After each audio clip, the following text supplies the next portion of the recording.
ময়ূরীর মেয়েরে সালাম দিয়ে অ্যাপ্রোচ করলাম যে আপু আপনার আমি একটা ইন্টারভিউ নিতে চাই, আপনার মায়ের সিনেমা দেখেন কিনা বা কেমন লাগে এখন। তো এইটা শিবাশানু ভাই পাশ থেকে, আমি যেহেতু যেহেতু উনি মিডিয়ার না, সাধারণভাবে নাই বলে, তো আমার জায়গা থেকে আমি যতটুকু পারি কনভিন্স করার ট্রাই করতেছি। এইটা শিবাশানু ভাই নেগেটিভভাবে নিয়ে সে মনে করছে আমি ইউটিউবার।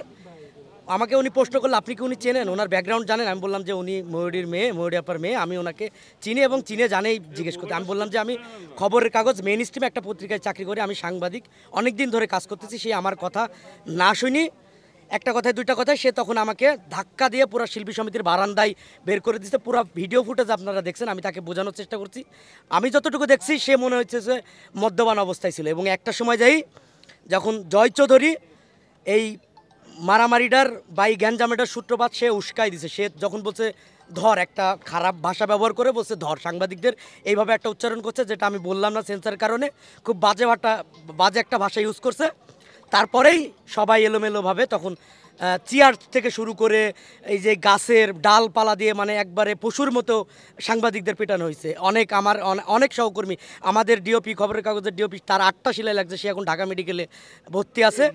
আমার এই যে কাঁধে এখানে ব্যান্ডেজ, এখানে পুরা কেটে গেছে, আমার হাত কেটে গেছে এই জায়গায়, ঠিক আছে, এই যে হাত এই জায়গায় ছুলে গেছে, এই যে নাকে এই জায়গায়, আরও অনেক জায়গায় লাগছে, চেয়ারে লাগছে, তো অনেক জায়গায় কাটে নাই, কিন্তু আমার পুরা হাতে ব্যথা। ডাক্তার বললো যে 2টা ইঞ্জেকশন দিয়ে দিচ্ছে, কালকে সকালে এমআরআই করবে। এই জায়গায় একটু কেটে গেছে, তো এই জায়গায় জয়েন্টে একটু ঝামেলা হতে পারে, এই জন্য বললো যে এমআরআই করে দেখতে হবে আর কি। হ্যাঁ, আপনি অনেক আহত হয়েছেন, কিন্তু অনেকেই বলছে ওইখানে ইউটিউবাররা নাকি প্রশ্ন করেছে আপনি তাদের হয়ে গিয়ে প্রতিনিধিত্ব করেছেন, এরকম একটা কথা। না, এরকম কোনো কিছু হয় না, এটা সম্পূর্ণ মিথ্যা কথা। আমি কোনো ইউটিউবারকে মানে কোনো ধরনের কোনো কিছু প্রশ্রয় দিইনি, এবং আমি সবসময় চেষ্টা করি কাজ যতটুকু করি যে আমি আমার নিজের মতো করার চেষ্টা করি।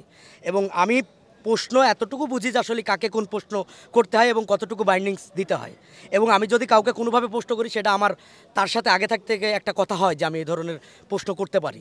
তো যেহেতু একজন মেয়ে, তার কাছে আসলে কী ধরনের প্রশ্নই করা যায়, তো এইটাই ছিল আসলে এই ঘটনার মূল বিষয়। তারপরে তো আপনারা দেখছেন যে পুরা একদম এফডিসি মানে এমন মায়ের মনে হচ্ছে যে একবারে মানে ইয়ের মতো পিটাইছে, মানে ছাগলের বাচ্চার মতো পিটাইছে সবাইরে।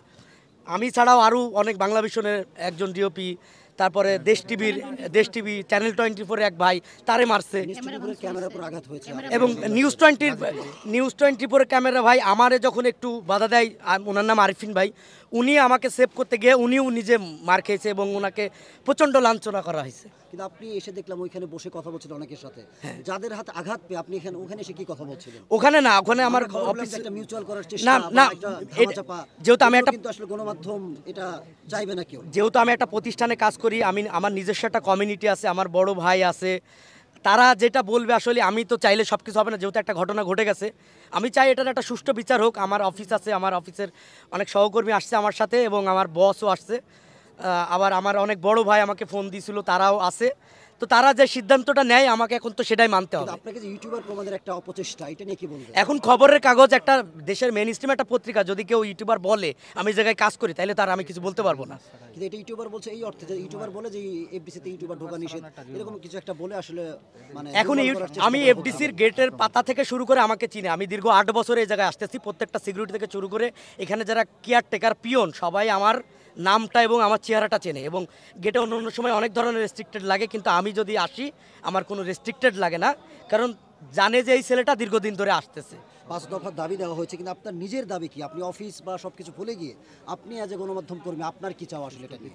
আমি নিজে চাই যে আসলে আমার বড় ভাইরা সহ সবাই সিদ্ধান্ত নিয়ে, আমি চাই যে একটা সুষ্ঠু বিচার হোক। সাংবাদিকরা কেন এরকম বারবার লাঞ্ছিত হবে? আমি একজন সাংবাদিক, আপনিও একজন সাংবাদিক, দিন শেষে কিন্তু সাংবাদিক জড়াচ্ছে। ইউটিউবও কিন্তু বর্তমানে একটা প্ল্যাটফর্ম, তাকে কিন্তু ছেড়ে মানে আপনি এড়াই যাইতে পারবেন না। আসলে এফডিসির অনেকেই তাদেরকে ডাকে এবং এফডিসির বড় বড় নেতারাই তাকে, এফডিসির বড় বড়ই নেতারাই তাকে পাশ দিছে। যেরকম প্রধান নির্বাচন করা ছিল খসরু সাহেব, সেদিন স্বদেশ টিভি, এই টিভি, সেই টিভি, যেগুলো আমরা নামও দেখি নাই, কোনোদিন জীবনে দেখেও নাই তাদেরকে এফডিসি চেহারা। আপনারা যারা এখন আমার ইন্টারভিউ নিচ্ছেন তারা আমাকে দেখছেন, এরকম লোকেরও পাশ দিছে এফডিসিতে। এটা নিয়ে আসলে তাদেরকে প্রশ্রয় দেয়, আবার কোনো ঘটনা ঘটলে তাদের দোহাই দিয়ে পার পেতে চায়, এই যে দুমুখী রূপ, এটা নিয়ে আপনি কি বলবেন? আসলে তাদের হয়েছে কি, মানে সময়ের সাথে গা ভাসার একটা ব্যাপার থাকে না, মানে এখন মনে হচ্ছে যে পরিস্থিতিটা একটু জটিল হয়ে গেছে, যেহেতু ভাই ব্রাদাররা আমরা একটা স্টেপ নেওয়ার ট্রাই করতেছি, সেজন্য এখন চিন্তা করতেছি ইউটিউবের একটা গায়ে ভাষায় দিয়ে, মানে গা ভাষায় দিয়ে পার পাওয়ার একটা ধান্দা। কিন্তু আমি চাই ব্যক্তিগতভাবে যে এটার একটা সুষ্ঠু তদন্ত হোক এবং আপনারা সহযোগিতা করেন, কারণ আজকে আমার গায়ে আঘাত লাগছে, কালকে আপনার গায়ে লাগতে পারে। তো আপনারা এখন সব কিছু আপনাদের উপর নির্ভর করতেছে।